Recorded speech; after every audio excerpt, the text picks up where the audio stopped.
Y'all, this is our take. This is Mark the moderator. Much lighter. Bank.com, the game is the game always. He's not talking about his skin complexion either.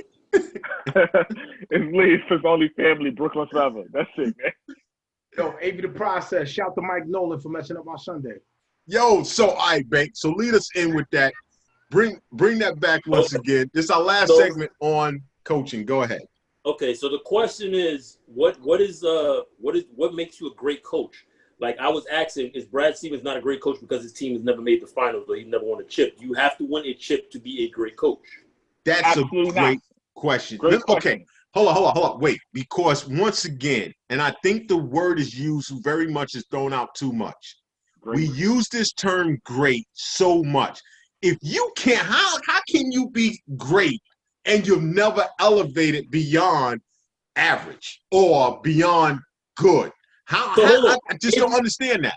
Avery made a great point, right? With Jerry Sloan. Jerry Sloan took that Jazz team to 2 NBA finals. He just ran into possibly the best player of all time and possibly the best coach of all time. So you telling me Jerry Sloan is not a great coach because he didn't win a chip? Yeah, I'll say he's not. I don't put him in greatness. Okay, so wait. Let me ask you a question. Jeff Van Gundy. Is he a great coach? That's a good question. Question. Banks, I'm waiting for your answer, Banks. I got to that. Let me answer that. He was a great coach for the Knicks. I'll say that. How about that? I was gonna say that's why he's not a great coach. So you want like overall? I would say no. But for my particular team, I thought he was a great coach. Yo, for the record, I just want to say Brad Stevens is not a great coach. He's been in the league for 7 years. So I'm not going to give him 7 years. Technically is not a good sample size to prove greatness, in my opinion. Now, when you start talking about Doc, I think he teeters, obviously, but I can't even coin him a great coach. I would say he's a very good coach. Okay, because like when you start talking about great, Phil Jackson to me is a great coach. Listen, Popovich is a great coach. Listen, Pat Riley. I can't put Jerry Sloan at the same table with Pat Riley, with Popovich, with Phil Jackson. I can't sit him at that table. I think we want to say what Pat Riley is. Pat Riley's a great coach and a great executive. Okay, no, that's fine. But when we talk about great coaches, that's why I say we throw around this word great so much. And it's like, yo, if you ain't proven, to me, you got to be proven to be considered great. If you ain't been proven just by, if you got a guy that has won, that have coached for 25 years, and they've gotten to finals in 25 years, you should get to finals. And guess what? If Jerry Sloan beats Michael Jordan, then that makes him a great coach, and that elevates him. But the fact that you didn't get across, that you didn't cross that threshold, how can I put you in greatness? And that's the thing. It just goes back to what I keep. Hold on. So Steve Kerr is a good coach, right? Is a great coach, right? No, to me, Steve Kerr's not a great coach. He's loaded. He's had a loaded roster. Oh, we got to be careful, Mark. Let's be careful. I'm just saying. Here's why. Because you can argue Chuck Daly great. You can argue that with Pat Riley with the Lakers. He had a loaded squad. Yes or no? Pat Riley have a loaded squad? Yeah, but he went to Miami and won. And in Miami. What loaded squad? What? The Wade is possibly the second. Nah, but hold on. That's not a loaded squad. Man, he built that squad, and no one thought Wade was going to do the things that he did. But that wasn't a loaded. That wasn't a loaded roster. That was not a loaded roster. Check it out. Are we saying he coached the shit out that squad? You got to throw in championships. Are we talking about that? Because I just looked at their records. Jerry Sloan and Pat Riley have similar records. And actually, Jerry Sloan have more wins. If we splitting hairs, if you get across the threshold, I said if you get across the threshold. Yo, that's the other part of it. You got money. Pat Riley coached for 91 years. That's kind of true, actually. Listen, that's what I'm sitting here saying to you. You have more chances that wins because you've been around so fucking long. Of course. No. Hold on. Let me correct y'all. Pat Riley coached for 24 years. Jerry Sloan coached for 26. So it's not that far off. 24? Yo, listen. Yeah, I didn't know that either. I just listen. I don't remember Pat Riley coaching 24 years. 9 seasons with LA, 4 seasons with the Knicks, 11 seasons with Miami. He's there 11 years. Doesn't even seem like that. Doesn't feel like that. Yeah, it's crazy, but it doesn't even seem like that. All right, but once again, if you don't get across that, but when you talk about Steve Kerr, and y'all listen, and I'm going to say it, yo, Luke Walton got a coaching gig based off of being a backup coach for Steve Kerr, and turn around.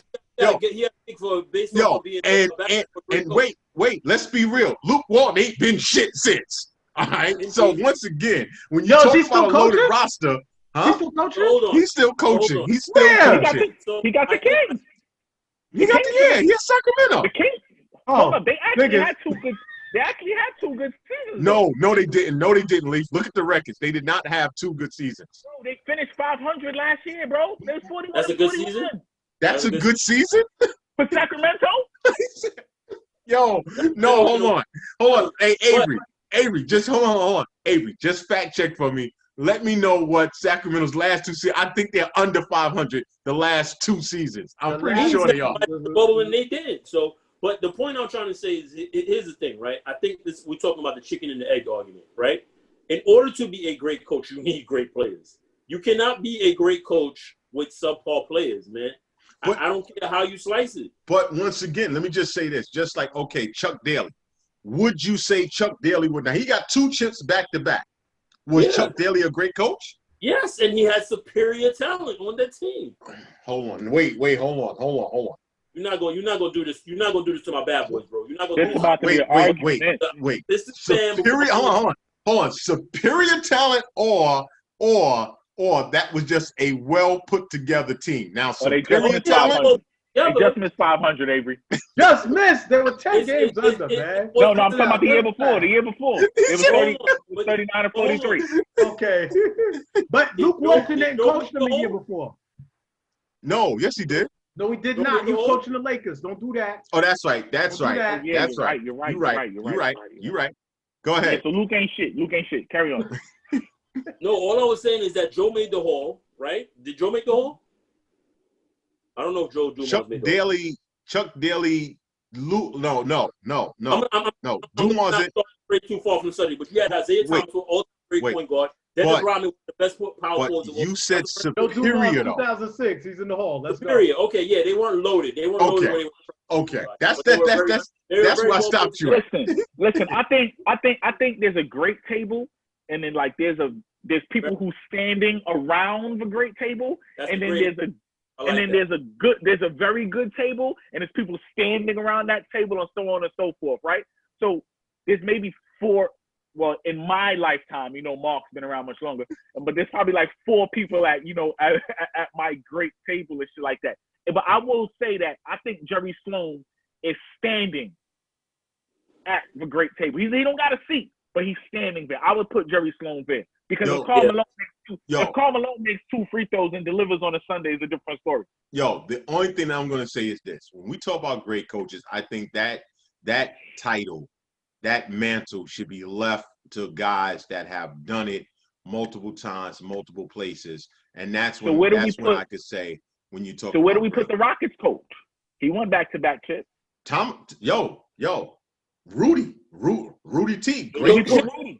I've never seen Rudy Tomjanovich as a great coach. I think he's a good coach. He got 2 chips back-to-back, but I've never seen him. The word great never seemed to jump out when I mention him or think about him. Now that's me. I agree with you. Okay.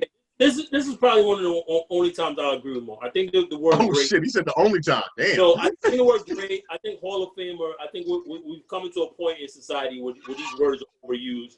Like greatness should be a mantle that people should try to achieve. Like you have to be better than average. Like, you know what I'm saying?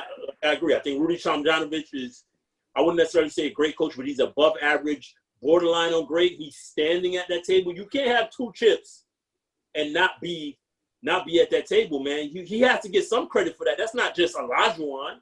Come on. I mean, man. no, it's not. Listen, it's not just Olajuwon, but he's another coach that fell short a few times in big moments, made crucial mistakes.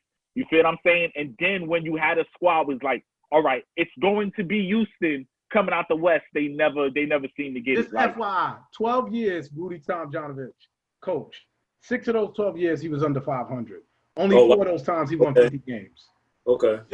Listen, that's why if you just stand on just the 2 chips alone, it's like, that's why I said he never jumped out as great for me. Hold on, but there's so many parts of the argument because Doc's record in LA, I think he has like a 65% winning percentage, and he has a chip.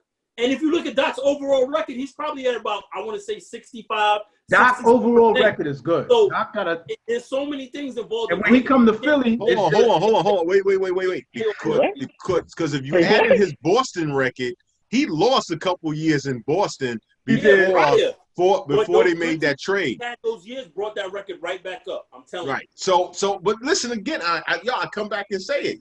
I cannot say Doc is a great coach at this point. I know what the pundits say, and I know what the talking heads say. For me, I still think he has to be able to do it somewhere else and build it and then make it happen. Honestly, with Doc, winning a chip in Philly would solidify everything.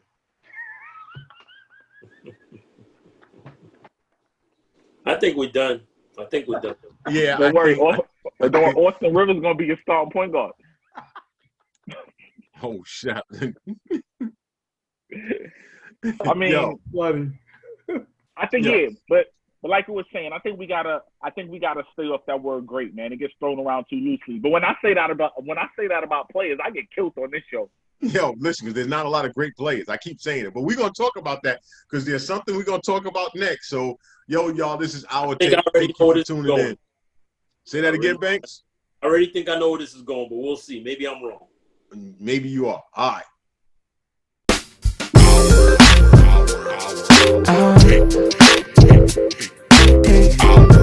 This is our take. This is our take. This